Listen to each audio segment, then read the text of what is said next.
7, 6, 5, 4, 3, 2,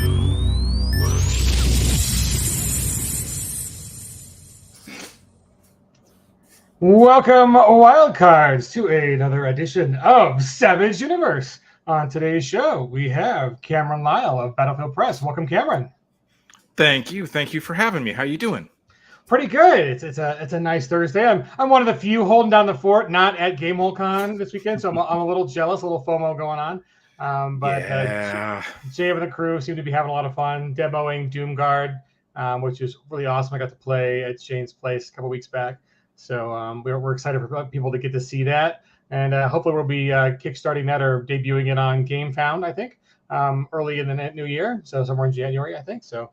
Also, lots of good stuff there. There's like over 80 Savage Worlds games. Noble Knight Games has a bunch of Savage Worlds products, including the coveted 5th edition, 5th printing. So yeah, lots of good stuff. But otherwise, for everybody who's not at GameholeCon, welcome. We've got some pretty cool news with Battlefield Press. I don't know how much people have been following, but Battlefield Press had a little tragedy the last couple of years. The founder, Jonathan Thomas, passed away unexpectedly. But his brother has stepped in and kept the company alive and running. And you're a part of that. So why don't we start there? Cameron, how did you come to become part of the team at Battlefield Press? Sure.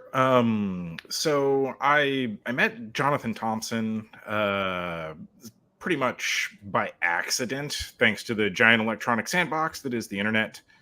And he put out a setting called the Dinosaur Protocol, which was one of the first Suede settings, actually, from an ace anyway. And I read it and I loved it, but I thought to myself, this really misses the point, because when you're a kid playing with dinosaurs, smashing those toys together, you are the dinosaurs. So I wrote an adventure for him wherein you are transhumanists who put your brains into dinosaur bodies. So you get to stomp around as the dinosaurs. And that was the beginning of a beautiful friendship. I just love the RPG industry. It's like, of course, that's the beginning of a wonderful friendship. Because you're right, though. Who doesn't want to be the stompy dinosaur biting the other stompy dinosaurs? I mean, I think most of the whole kaiju genre just has grown out of that little fantasy of young kids playing dinosaur toys. So I respect the choice there. So that's awesome. It's very impressive, just all things considered, that Battlefield Press is still up and running and going and publishing new material. I mean, it's a very hard kind of transition, but it was nice to have there was a charity bundle. And that worked, and I just watching kind of the new renaissance of the company it's a great thing. So let's talk about the really exciting news, because of what is up next. I'm going to put a link in the chat so folks can grab this while we're talking. But there is a new JumpStart out for the Kaiser's Gate. So explain to me, what is the Kaiser's Gate setting? Sure. Well, Kaiser's Gate was originally created by Mike Lafferty and Brianna Hitchcock, and it is a World War I setting wherein the Tunguska event in 1908, like, history is the same up until then, but that event changes the course of history. Gates open up to Fairy, a fantasy world in a Tolkien-esque sense that causes a magical renaissance in our world, opens up trade, and does all kinds of other crazy things, so that you have World War I, except that the Archduke was not killed by a bullet, but rather by a fireball. And you've got a German U-boat playing cat and mouse with a group of sea elves and a sea serpent under the sea to see who's going to come out on top, right? That's fantastic. It'd be one of my favorite. I haven't played Kaiser's Gate, but in a similar vein, Castle Falkenstein also plays with alt history meets the Fae, and kind of runs into that same. That's a little more Edwardian, but it's a super kind of fun concept. I love this. I believe the new cover art for the JumpStart, right? Yep, that was done by John Gibbons, who y'all might know from the artwork and from creating the concept for the After, along with Sean Noakes, a fantastic artist, fantastic human being. I'm so fortunate to have been able to work with him. Can't praise him enough. And that kind of brings to mind for me just how much the Savage community has been rallying around kind of this company and these efforts. Because you've name dropped like 5 or 6 different people who are all have their own ventures and kind of own history in our community. Yeah. And so it's great that that's all kind of coming together. So tell me what can we find in this new JumpStart? Where is the setting going? Is this just an update for Suede, or what all goodies can we find in the new Kaiser's Gate JumpStart? Sure. Well, the JumpStart is about 40 pages, I believe. Nice. About 20 of it is setting, and 20 of it is the adventure. Fire and Vengeance, which is itself an update of an adventure from the previous edition, but massively expanded. It was a one sheet, now it's 20 pages long. Oh, that's fantastic. Yeah. Within the first half of the book, or rather the JumpStart, you will find setting up until the attack on Gomacourt, which is the sort of first salvo of the Battle of the Somme, the first Battle of the Somme in World War One. It does not cover the entire war, although the core rule book will cover the entire war. The adventure takes place at the attack on Gomacourt. And so that is history up until that point is what was important to get into the JumpStart so that the players could dive in for the adventure. You'll find new edges, new hindrances. Of course, you'll find a new arcane background. And we handle things a little bit differently in that when you pick up an arcane background, you also pick a magical tradition. And that tradition can be either a real world tradition like Kabbalah, or it can be a fantasy tradition that's come from the Fae realm, from Fairy, that they have brought over into our world. So if you want to create your own magical tradition, you can, but you can also draw from all of these incredible real world magical histories. And your magical tradition determines what powers you get and when. So one magical tradition might get blast right away because it's a heavy duty offensive magical tradition, whereas another magical tradition might never see that power. And therefore, not only is each power list different, but what rank powers become available is different based on what magical tradition you've invested in. I like that. I like that having, selecting which kind of arcane background or path you go down has consequences, and that makes those choices feel meaningful and different and unique and kind of tailored to the lore. So, that's a cool choice. Vankel asks, still overarching theme of allies versus central powers? Yes, it's still the allies and central powers, and the allies and the central powers are the allies and central powers as you would recognize them.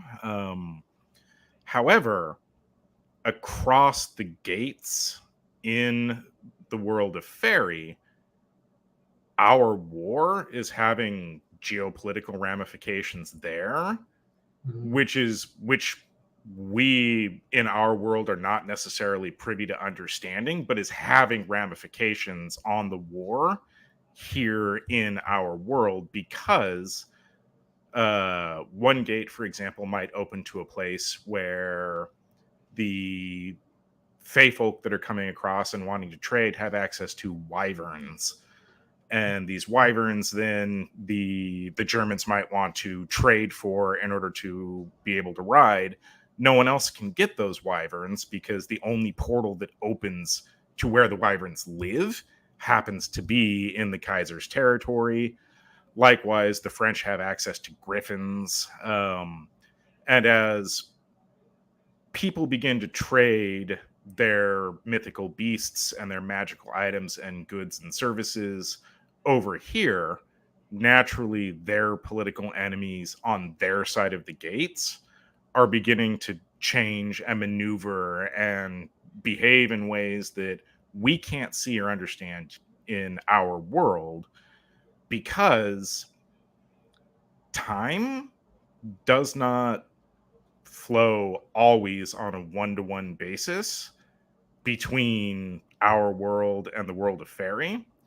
When you're an elf and you live hundreds and hundreds, if not thousands of years, and you have magic, it's pretty easy to come across the gate, set up shop here, and sell your wares, even though only being here a week may mean 100 years has passed back home, because you're going to live well more than 100 years. But humans very rarely go into the Fey realm, because they might come back a day later and everyone is dead that they've ever known, because 300 years has passed. So there are geopolitical ramifications happening that we can't know about in our world, but we definitely feel the effects of. That's fascinating from a storytelling point of view. So I'll talk a little bit about what it's been like taking this property that's existed, and then, as you mentioned before, even just with the first adventure, but kind of with the whole book, expanding upon it. Like how have you found kind of that level of freedom and inspiration from the previous material, and what's that process been like for you? It's been pretty fantastic. I lucked out in that I inherited a setting from people who are very good at creating settings. Mike Lafferty is a pretty remarkable guy. I don't know if you know him well, but one of the best people I've had the pleasure of working with. So, and then the design work for the previous edition was all Jonathan Thompson, and Jonathan was a fantastic designer. So it really is, it's an incredible honor, honestly, to be handed the bulk of his work and given the privilege of finishing it for him. And I can't thank Adam Thompson, his brother, enough, or Mike, who is the line lead for Kaiser's Gate, for giving me that chance. It's pretty remarkable. So they've put a lot of trust in me and given me a lot of freedom, which is fantastic. They let me turn a one sheet into a 20-page adventure, leaning on the myth of the Golem of Prague, and dropping it directly into the battle at Gomacourt, which is it's a big deal in World War I. Didn't go so great for the Allies, but so it's fundamentally been pretty fantastic. Obviously, very true. Just reading the comments, sorry. So yeah, it's been pretty remarkable. Both thank you, John. It's been remarkable being able to work with Jonathan's brother. I was fast friends with Jonathan. I've become friends almost as quickly with Adam. He stepped up and immediately told me that he wanted to finish all of Jonathan's work and maintain sort of the legacy of Battlefield. And we were all just like, yep, that's what we're doing. We're on it. Which is, it's not something that happens often. No, it doesn't, and it's really it's a testament to kind of the legacy in the community, and just good stewardship, and a really good brother. So kudos to Adam and everybody else who's stepped in to help out, because that's nice to see. I think that's one thing. Is like no one gets rich in the RPG industry, but enriching lives is actually something that actually is attainable. And I think that's a pretty cool legacy to have. So. Absolutely. And fundamentally, like you're saying, if you're in this industry to make money, you've made a poor decision, probably. Just poor. But if you're in it for the people, there is no industry that I've been able to work in that has given me more. Yeah, well, and I think that might come from just kind of the inherent shared nature of shared narratives, that you can't do it alone. It is not a one-way street. More than even as amazing as video games are, they still don't have that human on the fly factor of generating and responding and altering even profoundly in some ways the narrative. And so I think I think there's I think that's why fast friendships happen so well is that you really do kind of you're vulnerable in a way too. You're putting yourself out there as a storyteller and story participant, and so I think it's a nice part of the hobby. So I think that's why we're all kind of excited about it. The Adobe is giving me fits, so I'm going to try to open this in a browser window so we actually can come through some of the pages of the JumpStart so we can give people a little sneak preview. But it is available right now. It is $5 on DriveThruRPG, and let me pop in that link again so folks have it. So this is the link in the chat for the JumpStart. And then you were mentioning there's a really cool offer that if people have the previous edition in the JumpStart, like. Yeah, absolutely. If you haven't had a look at Kaiser's Gate yet, grab the JumpStart. If you like the JumpStart, but you don't want to wait for the Suede version of the core book to drop, you can go and pick up the PDF for the prior edition. And as soon as the current edition, as soon as Suede drops, you will get that for free. Save your receipt. That's awesome.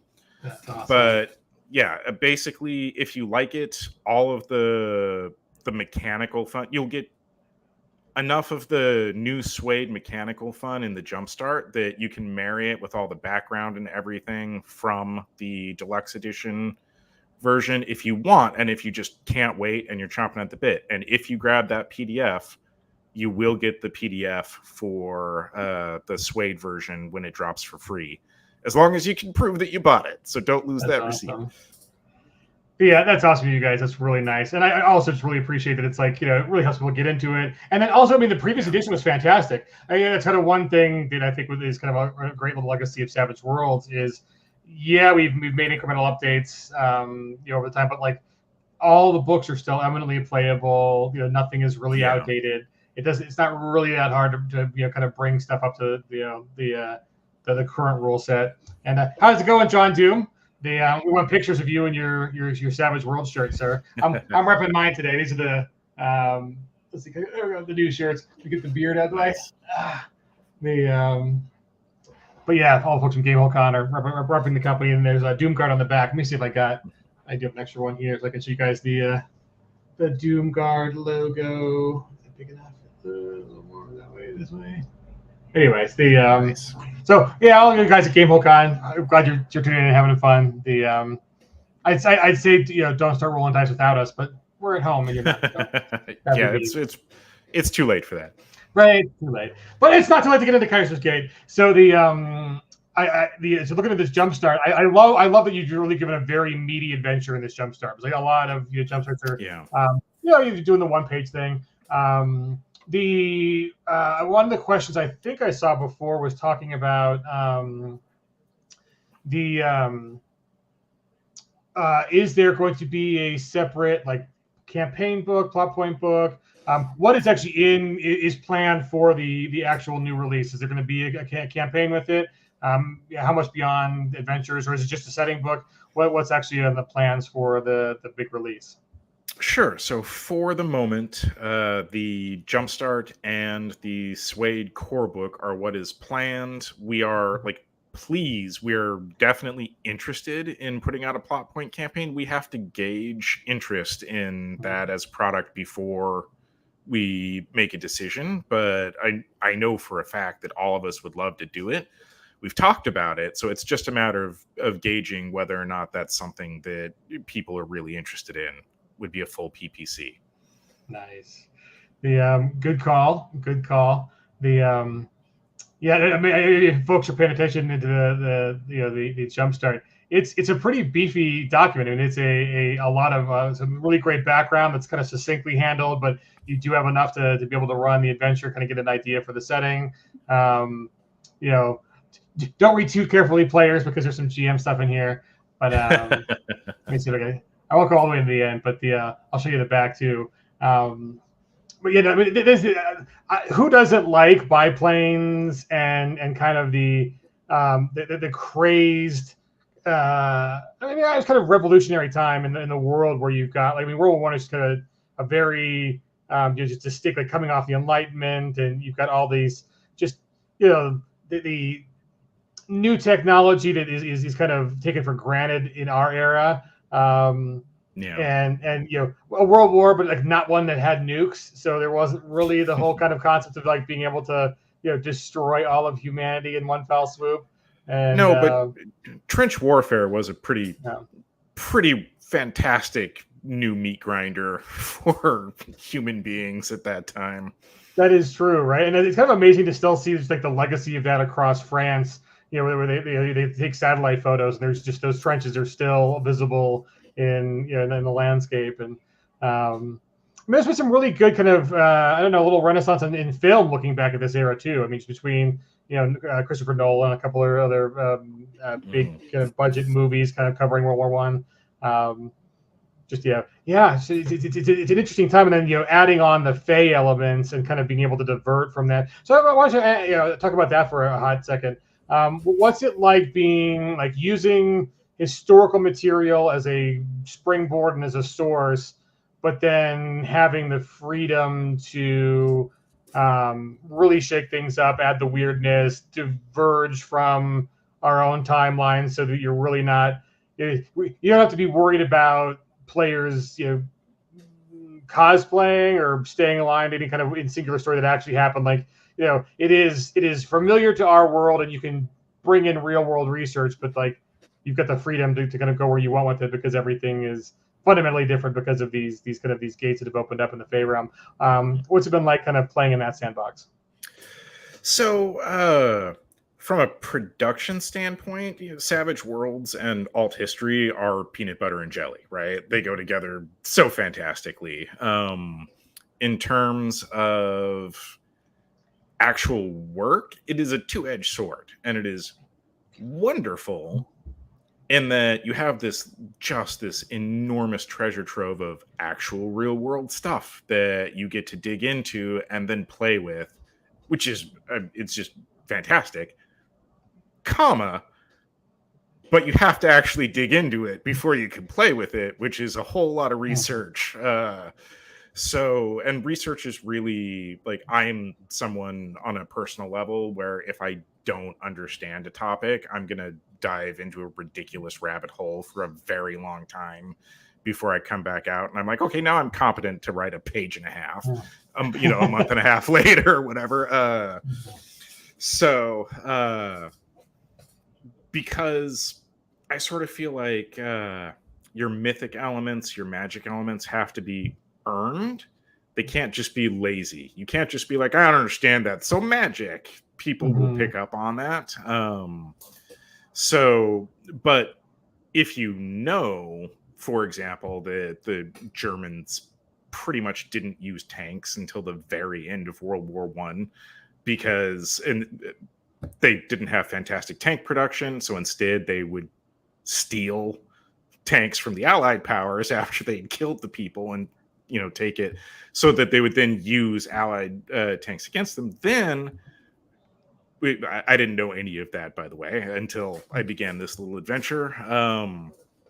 Once you figured that out, then you can start to go, okay, so they're going to use magic on this tank, and they're going to functionally be remote piloting it through sorcerers, okay? And the good guys aren't going to know right away that it is not one of their own tanks, and then it feels earned because how they're using the fantastic elements, the magic, comes organically out of an actual real thing that happened. They took one of your tanks, now it's a bomb. So you just got to earn it. Yeah, I mean, that's fantastic. It definitely is a struggle. I mean, I've done it myself where it's like, I'm going to be productive on this project I'm working on tonight, and then you end up on a rabbit hole of research, and you're like, oh, I had no idea. And then it's like, then you're split between, okay, how can I incorporate this into game design, or do I just want to tell people about this one cool like little thread I learned? And it's like, is this a game, or is this like a lecture? And I mean, it's constant struggle. So before we kind of talk about some of the other projects that Battlefield Press has lined up, A question I ask almost everybody on that when they come on the show. So we've answered how you kind of came to work for Battlefield Press, but give me your history. Like, how did you get into role playing games to start, and how did you find Savage Worlds?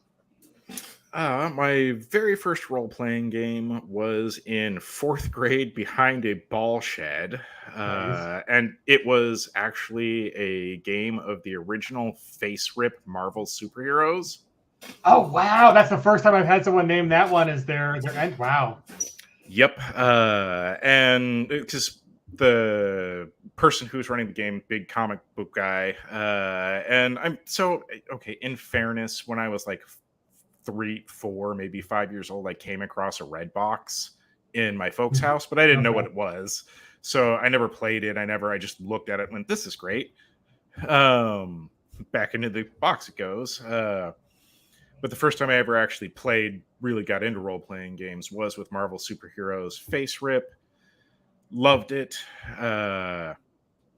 Very quickly from there went into AD&D First Edition and DC Heroes because all my friends were Marvel people, but I was a DC nerd. So went there straight into, a lot of these sort of old classic games, Tunnels and Trolls, all of those, those old great ones, Palladium books. Now, I first, without realizing it, I guess, came across Pinnacle through Deadlands, the original edition of Deadlands. Purchased it, loved it. At one point, I had literally every book for all 3 lines. Had to sell them because did not have space. We were moving, and there was no place to put them, so they had to go away. But still the PDFs, so it's and when I was looking through Deadlands, I was like, this seems kind of familiar. I wonder what this is about. And I was just like, something about the whole thing was just sticking in my head. Eventually, I would discover that I knew the name Shane Hensley because I love Torg. And so I didn't make the connection at first, but I knew the name somewhere. Fast forward, I actually I purchased the first edition of Savage Worlds, but never got to play it. I didn't get to play it until Deluxe. So I had it, but never could find the group and put a game together. Finally made it happen with Deluxe. And from that point on, I was like, this is my jam. So that is the extremely long and roundabout history of me going to Savage Worlds. That is fantastic. I mean, it's super unique. I mean, a lot of people go the other way. Like, they find D&D, and then they find Savage Worlds, and then they'll go back and look at Deadlands, and then Shane also did Torg. And I love that you came in entirely the other door. That you were Palladium kind of before D&D, and that you were. I mean, Deadlands before Savage Worlds is for the classic fans, absolutely. But just the fact that your other RPG experiences are just much more. I mean, you almost got to like the connoisseur level stuff first versus the entry level stuff, which is just great. So I can see where your gaming perspective comes from. It's a unique place to start, sir. So one little question, my guess is the answer is tight-lipped, and nothing has been announced, and why preempt some projects. But Venkel, he's a nice dude, so we'll let him ask. Anything in the works for Robotech? What can I say at this point? I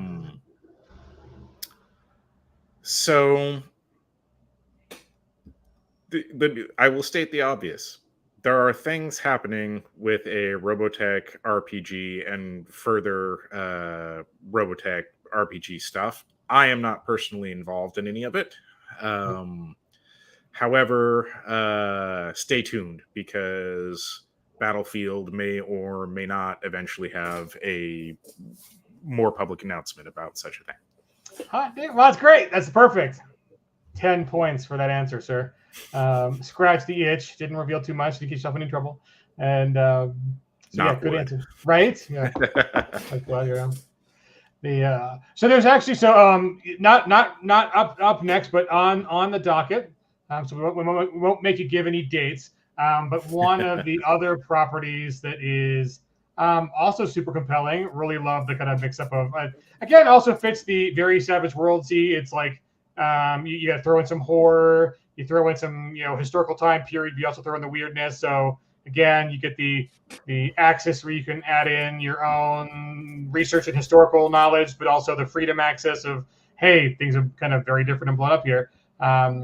So other folks who are familiar might know this, but let me, I'll just show the cover. We won't dig into too deep, but let's see. Here it is. Boom.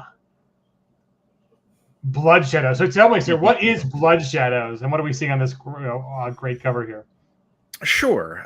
So Bloodshadows is, I think, the original sort of fantasy noir was the tagline for it originally. The original fantasy noir RPG. It is a blend of film noir, horror, and fantasy. What you're looking at on the cover is sort of our POV character, our lead character, to help take players through the world. Her name is Gilly Lowe, and she is, as I like to say, a bitter, divorced, and acquainted with the use of sorcery. The ultimate cougar. Yes. She's currently wearing a werewolf pelt.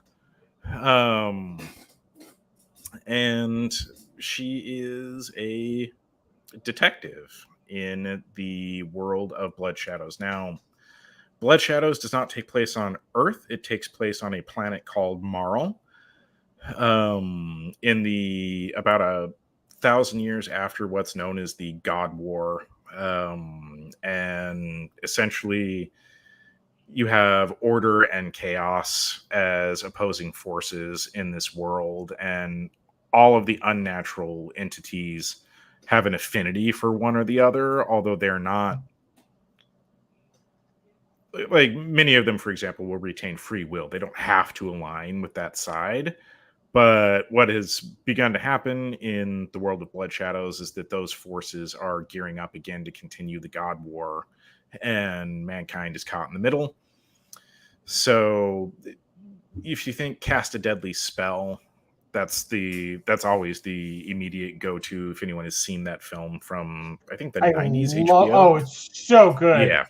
So good. I love it. I mean, like the back in the day, before there was like really good CGI, there was a really fantastic like piano scene with a character that morphs, and there was like they did two of them in the kind of like Cthulhu mythos. It was like Cast a Deadly Spell and Witch Hunt? Yes, Witch Hunt. Yep. Yes. Fred Ward. Yep, Fred Ward, and then the Dennis Hopper took over. Dennis Hopper? Yeah, I think Dennis Hopper did the other one. And so good. There was just like stuff from like HBO, like, and I've looked for these things on the streaming versions, and it's like they don't have. It's like, you produce, this is yours. It can't be. You're not paying anybody else to have. Like, why isn't this in your library? And, I know. I think Cast a Deadly Spell is on Max right now. I think. Oh, nice. Okay. Witch Hunt's not anywhere. I'm pretty sure back in the day of like cough torrents, I've downloaded at least one or both of them. So if anyone wants to do a private viewing for Halloween, like, hit me up. We'll do a little watch party. But yeah, they are fantastic. So yeah, continue your thoughts, sir, on that wonderful source material of like noir and strangeness. Which, like, I mean, really, if you think about it, Lovecraft Country, which they just did a year or two ago, very much along the same lines. Yep, absolutely. It's like, it's topical and good. So, Angel Heart, also a pretty good horror noir, a little darker in tone than Bloodshadows tends to be. But so Bloodshadows, the game gets its name from Bloodshadows, which are sort of the psychic imprints or residue from a traumatic event, like a murder or a crime, so that a mage can come in and, using the blood, kind of see a recording of what happened magically. If you think like psychometry, object reading, that residue is a blood shadow. And that is where that's where the game gets its name from. cops, like your local cops are going to have a blood mage on hand to try to go and figure out exactly what happened, through this kind of magic. Oh, that's so fun. I like that. One cool concept, great storytelling concept. Kind of great addition to the whole noir detective genre, the Dashiell Hammett, but weirdness. Yeah, that's good. Well, that's another thing too is like, this is kind of a very similar thing I ran into in developing for SWAT, was you have very similar police procedural kind of thing with fantasy thrown in, and what happens when you can either speak to the dead or raise the dead? Right? How do murder investigations? And then if someone raises the murder victim and they're alive again, was it still a crime to kill them in the first place? Or anyways, questions for another day. So the any other projects? I mean, two really great. I love both of the kind of these on the lineup. They're super fun. They pick at interesting historical times. They add the weirdness and fantasy elements, which I think everyone really likes. It's kind of natural for RPG groups to play. Maybe that's an interesting question for the Bloodshadow. Sure. What besides this detective character that kind of like leads us into the world with the book? What sort of characters do players play in that setting?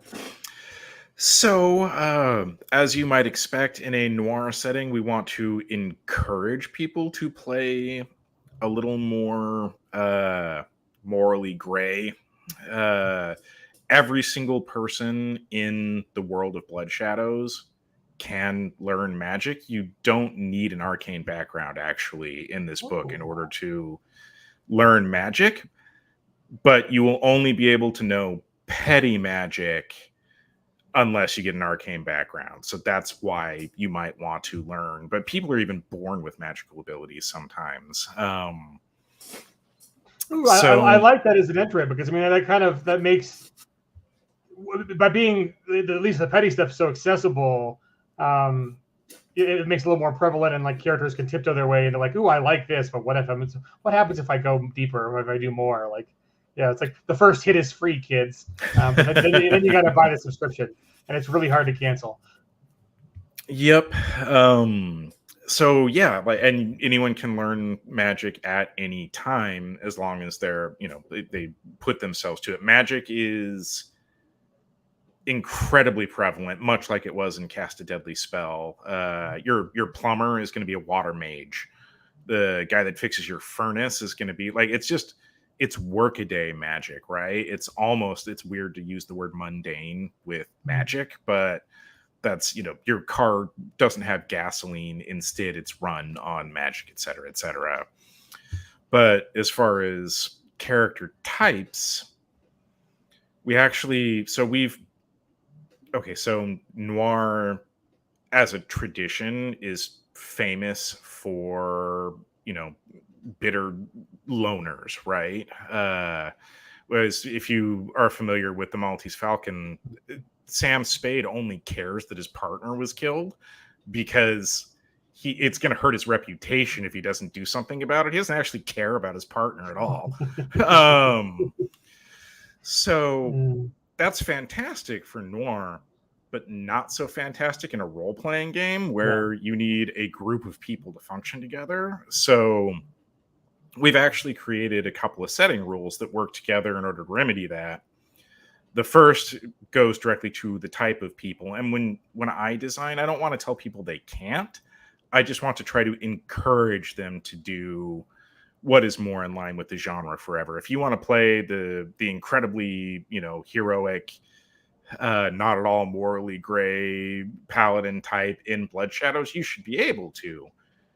But the world is going to respond to you in a certain way. And there's going to be certain benefits and drawbacks to that. But I never just want to outright say no. Instead, I want to encourage. So the way we've done that is we've further broken hindrances down in Bloodshadows. You have righteous hindrances, ruinous hindrances, and then your regular hindrances. And if a hindrance is something that gets you into trouble for being morally righteous, that's obviously a righteous hindrance, code of honor. If it's something that would get you into trouble for being morally reprehensible, like mean or bloodthirsty, that's ruinous. And then hindrances that don't inherently have some kind of a moral judgment, like, one arm or something, those are your regular. And you only get bennies from your ruinous hindrances. Your righteous hindrances you can earn conviction from.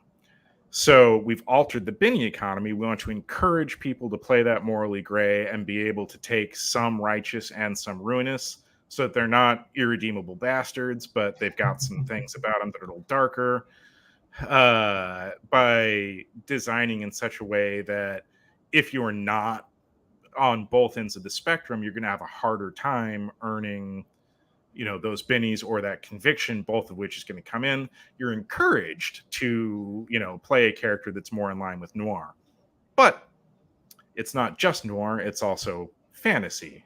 And one of the big tropes in fantasy is the idea of a party, of fellowship, of people coming together. So there's kind of a burgeoning subgenre of noir called pal noir or friendship noir. And these are the kinds of stories that you'll see where a group of friends get together for a wild weekend in a rented place because it's someone's birthday, and cut to 3 hours later and they're all hungover looking at a dead body in the bathtub and trying to figure out what's going on. So the other setting rule that we have, if you remember me talking about those sort of neutral hindrances that aren't more directly, like, don't have direct moral implications.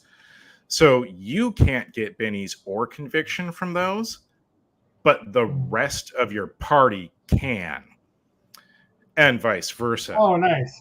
So everyone in your group is encouraged to be tying their stories together constantly through, for example, my co-player's character has the one-arm hindrance. I could really use a Benny right now, so I'm going to do something inconvenient. Oh, there's a cop rolling up on me. Well, it turns out that a one-armed person just committed a crime. They want to talk to me because they know I associate with my friend. I now have the wanted hindrance until this storyline gets done, and I would like a Benny, please. So in that way, all of the characters, their friendships and stories are all tied together by being able to use each other's normal hindrances to generate new story opportunities for themselves, so that you can still be like, and still maintain that noir flavor while keeping the party together. That's awesome. Yeah, Dr. Richard Kimball wants to have a word with you, one-armed man. Exactly. So, question from Vankel. Any non-human characters? Are there races in? Yes. We're actually still playtesting and working out, which there's a ton of. They're called unnaturals in Bloodshadows. There's a metric ton of them, and we're still working out which ones are going to make it into the final book. We're pretty sure there's going to be at least werewolf, if not like more general lycanthrope. You're going to get your vampire. There's certain kinds of undead that will make it in. The demons are their own thing in Bloodshadows. They tend to be particularly more powerful. They're not going to probably make it into the core book as a player option, but may roll around later. It's all about finding the balance there, right? So the non-human characters get their sort of mystical or supernatural abilities. The trade-off is that they cannot learn magic without taking an arcane background like humans can. So, and then all of the implicit, if you're a werewolf, good luck if you get shot with a silver bullet. If you're a vampire, daylight's not so good for you, etc. So nice. That's awesome. So I think I neglected to ask, so rolling back to Kaiser's Gate, the I asked the same question. Like, who are the party that's playing in this world? Like, where do characters enter? Are they all on the same squad? Are they working for government? Are they in the military? Like, what is the typical party and the typical adventures that the characters have in Kaiser's Gate? Sure. So the core book will cover the entirety of the World War I conflict and some ancillary conflicts, including fights and battles that are not directly part of World War One that might allow you to, for example, be mercenaries or black marketeers or whatever. Most people will probably play as members of the Allied forces in World War One. Depending on where on the timeline you're setting your game, that will depend on what countries are currently involved. Like the U.S. and I think Italy don't get involved until later on. Of the countries that become the most involved in the Allied side. So the adventure, for example, is the PCs are a golem squad, which is one of the things that the Allied forces have going for them is that Kabbalists, they have Kabbalists on their side who have the ability to create golems. So these Kabbalists will initiate a ritual and bond a unit, usually 5 to 6 people together, and magically these people will be able to control a golem and march it out on the battlefield. They can all see through its eyes. Any of them can be piloting it at any given moment while everyone else is doing whatever their particular skill set is. I'm sold right here. This sounds fantastic. So the adventure is the thing about the attack on Gomacourt is that it not only was it the first battle of the first Battle of Somme, but it was a diversionary tactic. It was supposed to be extremely obvious because they were hoping to draw German troops up from the south so that they could flank them and have a much more successful time further down the river. So that part failed. The Germans absolutely did divert troops, but not from where the Allies wanted them to. So there was an extremely high cost. There were 3 sets of trenches that the Allied forces had to get through. And they took 2 of them, but the final one, which is a thing called the Maze, is a series of trenches and shell holes and tunnels at a place called Nameless Farm. That is simply... it has a reputation for being impenetrable and horrifying. There's no maps of it. There's no, which is great for me. I get to just make up what it was. And boy, did I. So it takes place here, and the golems are pretty visible.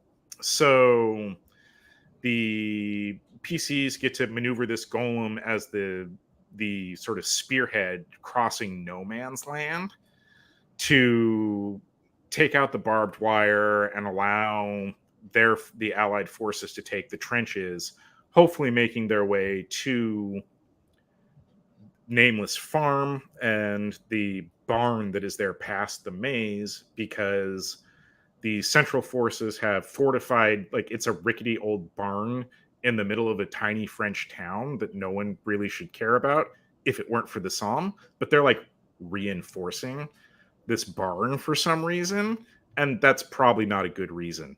So your job is to lead the way so that the troops behind you can take out the trenches and make your way into Nameless Farm and figure out what's going on there. Oh, I love it. That's an awesome preview. So yeah, folks, the JumpStart available today, just $5. And the Michael, does Rasputin show up in the Chronicles? Yep, Rasputin is around. He essentially pioneered the Russian government's magical policy stance, as it were. in the Russian powers, only the elite are allowed to learn magic, and that's because Rasputin is a legitimate magician in Kaiser's Gate, and he wants control over that power.